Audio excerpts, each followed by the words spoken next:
One of the most common complaints among Fortnite players is that they often choke in high pressure situations. Typically what'll happen is you'll die, then you'll go to the lobby, you'll rage a little bit, then you'll go hit the replay folder and you'll go watch and see exactly how you died, and then you'll go and improve from there. I personally think that VOD reviewing is one of the most consistent forms of improving yourself, but at the same time we also don't want to get to the point where you die consistently to stupid stuff to where you're VOD reviewing the non-important issues. That's why in this video I'm going to be going over 7 tips that I can give you guys from a realistic competitive scenario that'll teach you guys how to be a smarter player in game. Whether you're rotating through 7th zone or in a simple box fight situation, I got you covered. But before the video begins, ladies and gentlemen, I do have one tiny favor to ask of you, and that is to make sure to subscribe to the channel if you guys are new. I post multiple videos just like this every single week, and your support has meant so much to me. If you're a returning viewer, then I would really appreciate if you just leave a like on the video. Go ahead to the comments down below and let me know what you guys want to see in the next video. With that said, let's just get into it. Now, just a little note as we hop into the first tip,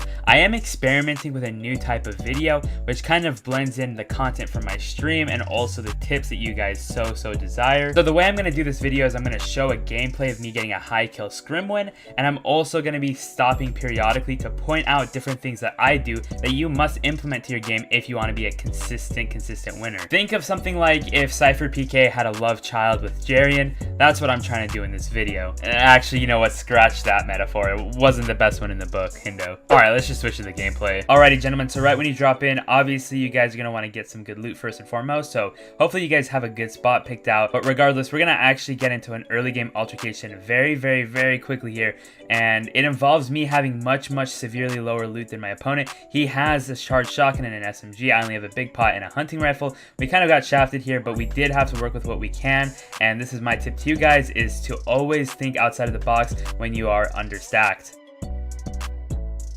As you guys can see here, my opponent is really putting on the pressure on me. He has a charged shotgun once again, and he's really going to get a big damage off of me if I don't hit my shot here. So what I do is I jump on him before he can jump on me, hit him with that hunting rifle shot when he's not moving, and end it with the pickaxe. Obviously, guys, this is a little bit of a unique situation, but definitely nevertheless going to be very important for you guys to want to take the aggressive approach when you're in an understacked situation and your opponent wants to push you. You're going to have to beat him to the punch, or he's just going to kill you every single time.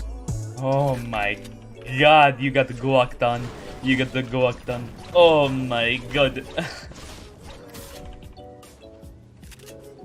If I were him, I'd be so mad. For my second kill in the early game, I do approach a third-party situation here, and I try to get in pretty quickly. As you guys can see, I'm using my mobility to get closer to them. I only have one left, so don't even worry about it. I do see 2 opponents fighting definitely here, and I do want to approach them as quickly as possible so I could try to secure both kills. So one player does end up falling. I am playing very safe because the Marauders are going to potentially lead me to my opponent.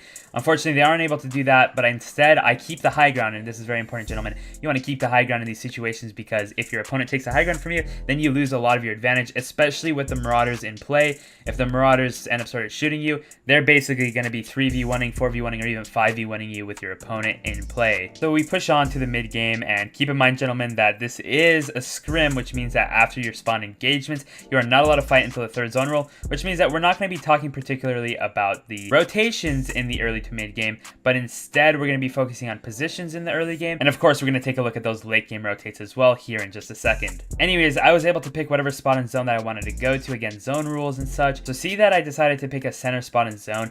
Note that I'm not always going to want to actually get the dead center spot in zone. You're going to want to see a few factors, like is there a hill close to center zone? Maybe not perfectly center, but you always want to prioritize engaging the high ground instead of engaging the centermost spot in zone. And what happens in just a second explains perfectly why you don't want to only go to center zone. Right when the zone closes, this guy decides to get grenade spammed by 6 grenades. Unfortunately, it was only about a meter off the mark, or else that guy next to me would have been splat. Patooey, he would have been dead as hell. But that could have been me, you, or really anybody else if we didn't take the proper precautions to go high enough. So in regards to at least the mid-game positioning, you definitely want to look at altitude more so than actual strict positioning in zone. The next tip I need to talk to you guys about is definitely to not overextend yourself in positions that you're not able to actually hold your weight. Keep in mind that this is a mistake that I made here. I got away from it barely, but just an example, I did almost die here because I ended up pushing someone that was in a very good spot to try to counter me. I was able to scramble away and actually do something that was very, very smart. I used a lot of my metal such that the lobby wouldn't spam me, even if I was on 4 HP and my opponent really had no recourse to actually try and hit me. I had very instant heals that I could take, which means that I was able to get back up to very, very good HP very quickly and dissolve the issue before it really got out of hand. But now we're in a very scuffed situation. We don't have heals, our materials aren't looking all too nice, and we need an impact frag. So the best thing you guys can do in this scenario is look outside of the zone and look for that rotating pick, especially on those that are already getting spammed by other players in the lobby. Dead. And just like that, I unscuffed myself in a very, very crucial way. I even jumped on the guy's loot to get his mats. You know, the HP siphon itself would have been just fine. But if it's close enough, you can also go for the mats. This is a more risky play, but I know that I could get away with it because I am also a little bit on the soft side here. And I have natural cover from all these existing builds. Took a little bit of damage, but it looks like we're going to be good to go from here. As promised, we are going to talk about late game rotates, which starts right now.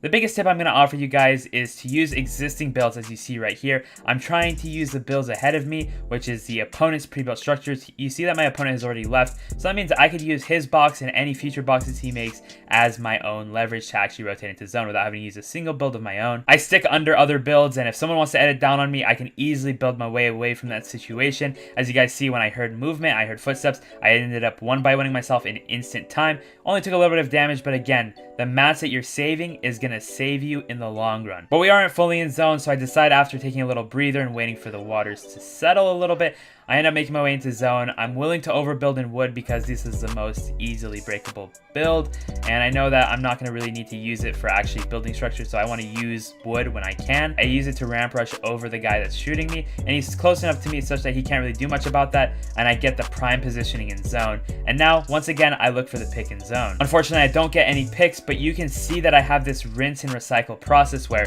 I get in a good position in zone, and then I go for the picks. Get the rotate into a good position in zone, go for the picks. And even if it doesn't work every single time, it's going to happen more often than not if you put yourself in a winning position. Now, as we make our way to the real end game, the fun stuff, we do need to talk about how you guys are going to initiate your end game, which is usually by trying to rotate via launchpad or any other mobility. We're waiting for the launchpad.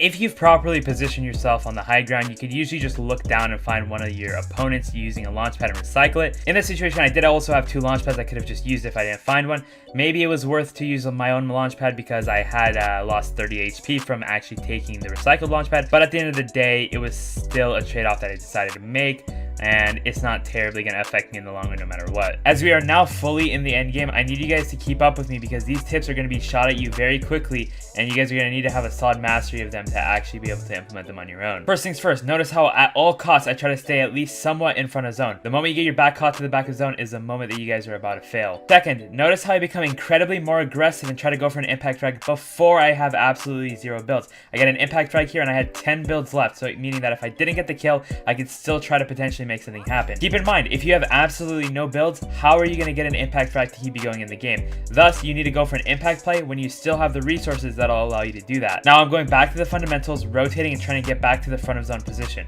Although I do get tagged up here, look, I'm in a really good position in zone, which means I could heal up and I have that luxury. And notice how once again, I'm low on builds, about 10 builds left. I see someone under me, I get in his box. He's weak, he's in a bad position, I get the first shot on him. Free kill every single day, baby. And notice how I improvise on the fly. I get 1 build here from the wood and I actually end up using it to cover myself fully with a cone on top of the floor that I have for myself. I jump on another player and grab his loot after I kill him, and now we're in a final 3 scenario. This is where my last tip and potentially my most important tip comes into play. Always assess multiple options before you make big impact macro plays. I'm going to pause the footage here and allow you guys to think of multiple scenarios that I could do here. The 2 scenarios that come to my mind are A, follow under the builds that my opponents are following and spam them from below, or B, shoot out their builds entirely. I noticed that their builds are not supported by more than just a few pieces of metal, so I decided to go for the latter. And as you guys can see based on how this one plays out, I get rewarded massively for taking that extra second to find the alternative play that ended up being the best play in the playbook. That wasn't the obvious play, but that was the correct play, and me taking that extra second to find what the correct play was and then executing on it allowed me to get the dub here. Baby, when I'm good, I'm good. Oh yeah. I'm pooping on kids, boys. I'm pooping on kids. So there you guys have it. Some of my top tips on how to become a better, smarter Fortnite player that's going to put you in positions where you're going to make more end games, and not only make more end games, but you're going to utilize the opportunities that you get while you're in the end game. You're going to rack up more points on average and hopefully start placing in these events. We got a lot of solo events to go through this season, so I'm going to hopefully get you guys to a point where you're going to start making some money. Once again, if you guys did enjoy the video, make sure to go ahead and leave a like if you made it to this point, and make sure to subscribe to the channel if you haven't done so already. I post content like this multiple times a week, so make sure to stick around, turn those push notifications on, and I'll see you guys all in the next one. Peace.